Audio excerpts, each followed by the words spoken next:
स्वर्ग में आज आप लोगों का स्वागत है, लेकिन मुझे खेद है कि मैं आप लोगों को ज़्यादा समय नहीं दे पाऊंगा, क्योंकि आज का दिन बहुत व्यस्त दिन है। आज की रात बहुत ही खास रात है और उसी की दौड़ भाग में लगे हैं हम, क्योंकि हम आज की रात कुछ अद्भुत देखने वाले हैं। अरे अब तो मुझे कहीं और जाना होगा। मेरे सहायक फरिश्ते अब आपको आगे की बातें बताएंगे। आज रात जो आप देखने जा रहे हैं वो वास्तव में कई साल पहले शुरू हुआ था, जब लोगों ने परमेश्वर को नाखुश करने वाले कार्यों को करने का निर्णय लिया। तो परमेश्वर को लोगों को इस स्थिति से बचाने के लिए एक योजना की आवश्यकता थी। उसकी योजना बहुत सरल है। वो अपने पुत्र यीशु को मनुष्य बनने के लिए भेजने जा रहा है और वो इज़राइल में रहेगा और लोगों को सिखाएगा कि उन्हें कैसे जीवन जीना चाहिए। पर ये तो योजना का सिर्फ एक हिस्सा है। मुख्य बात यह है कि प्रभु यीशु मनुष्यों के लिए बलिदान होंगे जो सजा के हकदार हैं। इसलिए परमेश्वर उन सब लोगों के पापों को क्षमा करने के लिए सदा उपस्थित है जो परमेश्वर के पीछे चलना चाहते हैं। सच में परमेश्वर का सच्चा और साहसी कदम है। और आज वो रात है जब परमेश्वर अपनी योजना को शुरू करेंगे, क्योंकि यीशु पैदा होने वाले हैं। उनसे कहो, ये स्वर्ग है, यहाँ कुछ भी हो सकता है और हम लोग चाहे तो आपको समय में भी पीछे ले जा सकते हैं। चलो हम लोग आपको बताते हैं कि हम लोग अपनी योजनाएं नबियों को कैसे बताते थे। हम इतने उत्साहित थे कि हम नबियों के पास जाते थे और उन्हें थोड़ा थोड़ा बताते थे कि क्या होने वाला है। कभी मुझे लगता है कि मैंने कुछ ज़्यादा ही बता दिया है। वैसे देखा जाए हम लोगों ने सब कुछ बता दिया है। वो बैतलहम, वो कुमारी स्त्री, वो गधे की सवारी, वो 30 चांदी के सिक्के, हमारे पापों की वजह से मरना। संक्षेप में कहूँ तो सब कुछ ही बता दिया है इन लोगों को। उधर देखो, वो फरिश्ता यशाया नबी को आज की रात के लिए क्या बता रहा है, जो कि 600 साल पहले की बात है। यशाया, मेरे पास तुम्हारे लिए एक सुसमाचार है जो तुमको अपने लोगों को जाके बताना होगा। अंधकार में चलने वाले लोगों के लिए एक बड़ी ज्योति चमकी, क्योंकि हमारे लिए एक बालक उत्पन्न हुआ, हमें एक पुत्र दिया गया है और उसका नाम अद्भुत युक्ति करने वाला, पराक्रमी परमेश्वर, युगान युग पिता और शांति का राजकुमार होगा। वह दाऊद के घराने पर राज करेगा और न्याय और धार्मिकता को बढ़ाएगा।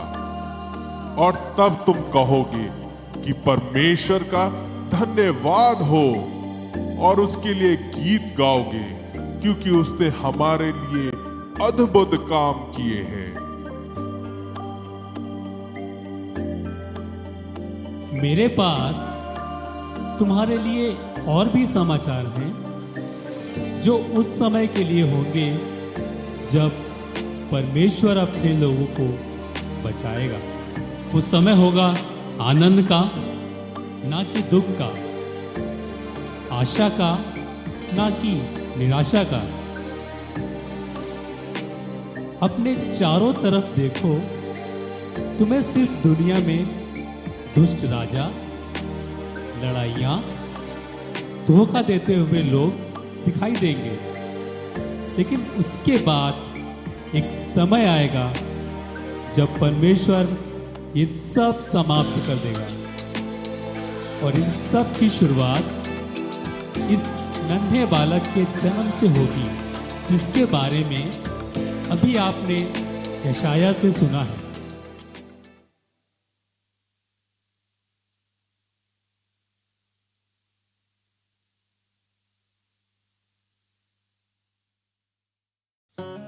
आप सबको मेरा फिर से सलाम। कुछ महत्वपूर्ण बातें लगभग 9 महीने पहले शुरू हुई। जिब्राइल आपको इसके बारे में बताएगा।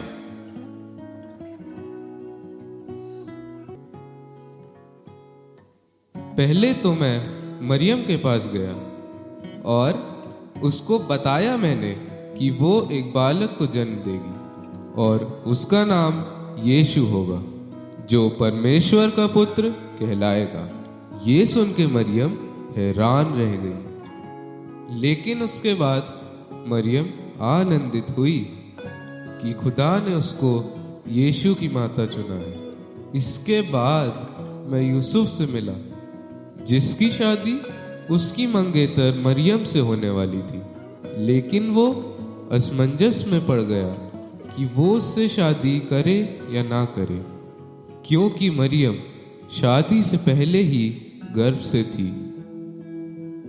मैंने यूसुफ को समझाया कि ये एक खास बालक है और उसको इस हाल में मरियम की देखभाल करनी चाहिए। यूसुफ एक अच्छा इंसान है और हमें गर्व है कि परमेश्वर ने यूसुफ को यीशु का पिता चुना।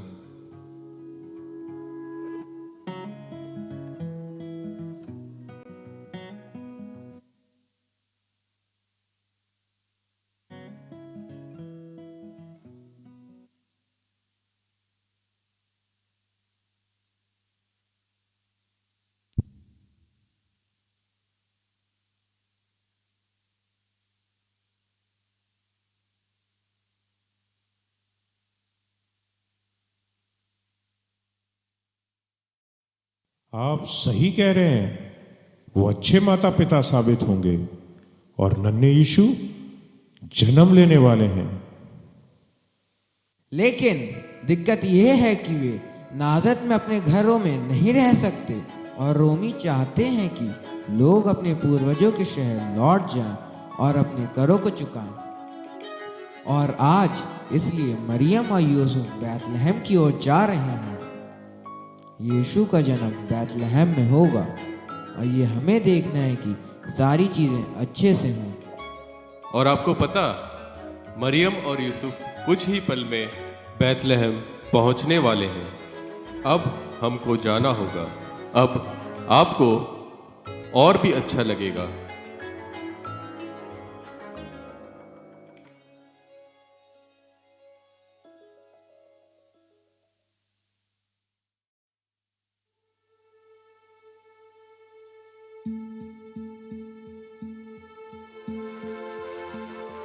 हम पूरे दिन इतने व्यस्त रहे कि एक दूसरे से मिल भी नहीं पाए। हाँ, ये काम थका देने वाला तो है, पर हमारी आमदनी के लिए तो ये बहुत अच्छा है। हमारी सारी पोटलियाँ भर चुकी हैं। इस साल के अंत तक हमारे पास अच्छा मुनाफा होगा। आप सबको फिर से मेरा सलाम। ये वही जगह है जहाँ यूसुफ और मरियम को आज की रात रुकना था। लेकिन एक छोटी सी दिक्कत हो गई। जो कमरा उनके लिए हमने खाली रखवाया था, वहाँ कोई और आके रुक गया। और ये सब तब हुआ जब हम आपस में बातें कर रहे थे। हमें यूसुफ और मरियम को घर जल्दी छुड़वा देना चाहिए था। हमने बहुत कोशिश की, लेकिन मरियम बहुत चिंतित थी। द्वार बंद थे या नहीं, आग और दिए बुझाए गए या नहीं। पर इस सराय के पीछे थोड़ा स्थान है। अच्छा नहीं है, पर जो परम प्रधान परमेश्वर की मर्जी, जिब्राइल फरिश्ते ने एक नबी से कहा था कि यीशु का जन्म तुच्छ स्थान में होगा, और भेड़शाला से और तुच्छ स्थान तो नहीं हो सकता। कोई और भी है दरवाजे पर। मुझे लगा था कि सराय भर चुका है। हाँ, और क्या, मैं अभी उन्हें वापस भेजता हूँ। अरे ये तो गर्भ से है, ये तो परेशानी की बात हो जाएगी। हाँ, बात तो सही है। अब हमारे पास कोई भी जगह खाली नहीं।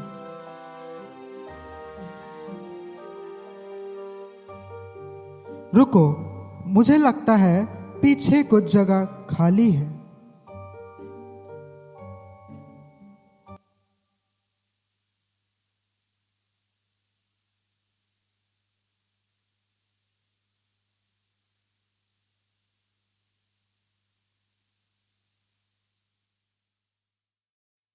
अब आपको और भी अच्छा लगेगा। वहां उन गरड़ियों को देखिए, कुछ अद्भुत होने को है।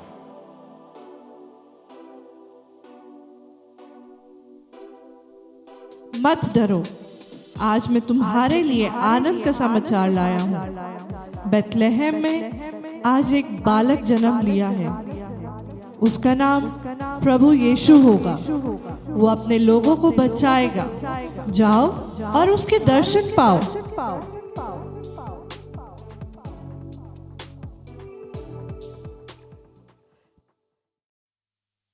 चलो मैं आपको बताता हूँ कि असल में हुआ क्या।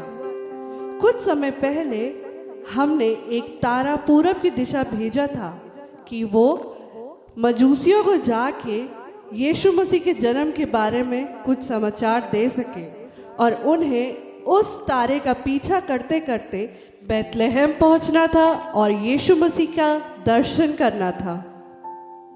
लेकिन एक बड़ी परेशानी आ गई। मजूसी खो गए। आपको पता कि वो लोग खो गए? एक तारे का ही तो पीछा करना था उन्हें। और उससे खराब बात ये हुई कि वो राजा हेरोदेस के दरबार पहुंच गए और उससे यीशु के जन्म के बारे में पूछताछ करने लग गए। वो इंसान एक दुष्ट राजा है। वो शांति से अब बैठेगा नहीं। जरूर उसके दिमाग में कुछ चल रहा होगा। हमें इसके बारे में जल्द ही कुछ करना पड़ेगा। हाँ, हमने सुना है और उसके लिए हमारे पास एक योजना भी है। और मैं जल्दी से यरूशलेम जाता हूं और हेरोदेस के सलाहकारों के मन में डालता हूं कि वे मजूसियों को बेथलेहम की राह दिखाएं। हाँ, ये भी सही रहेगा। और हेरोदेस के सलाहकारों को ये भी बता दो कि मजूसियों को तारे का पीछा करना है। और जब एक बार मजूसी यीशु का दर्शन कर लेंगे, तब मैं उनको स्वप्न में बताऊंगा कि वो यरूशलेम के विपरीत दिशा में जाएं। और तब मैं यूसुफ को बताऊंगा कि वो अपने परिवार को मिस्र की ओर ले जाए। लेकिन यीशु मसीह के पैदा होने के कुछ दिन बाद यूसुफ और मरियम को उसे यरूशलेम के मंदिर भी तो ले जाना था।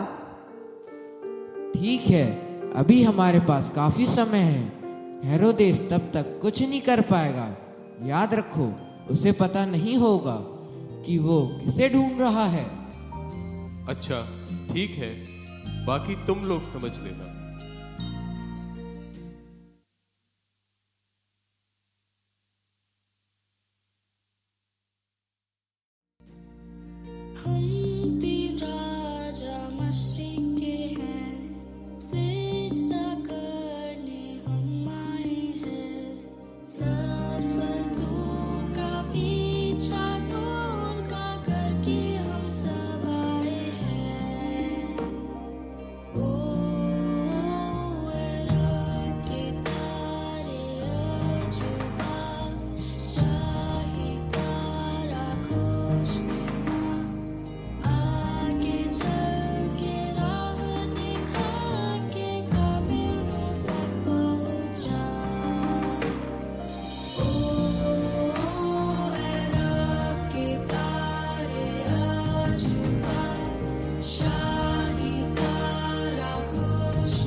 और ये सारी बातें प्रभु यीशु मसीह के जन्म के दिन की हुई।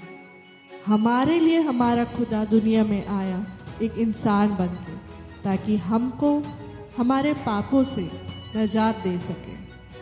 लेकिन बाद में परिस्थितियां काफी दुखद और पीड़ा देने वाली होंगी जब नन्हा बालक यीशु बड़ा हो जाएगा तो याजकों और अधिकारियों के द्वारा उसे क्रूस पर मारा जाएगा।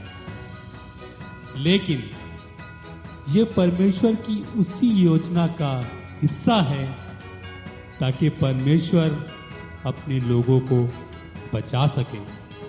पर अब हमारे पास बहुत काम है। हमें मरियम, यूसुफ और बालक यीशु को बैतलहम से बाहर निकालना है और उन्हें मिस्र पहुंचाना है। एक फरिश्ते का काम कभी खत्म नहीं हो सकता। और इस प्रकार परमेश्वर ने अपनी वाचा को पूरा किया और यीशु मसीह के जन्म से स्वर्ग और पृथ्वी पर बड़ा आनंद हुआ।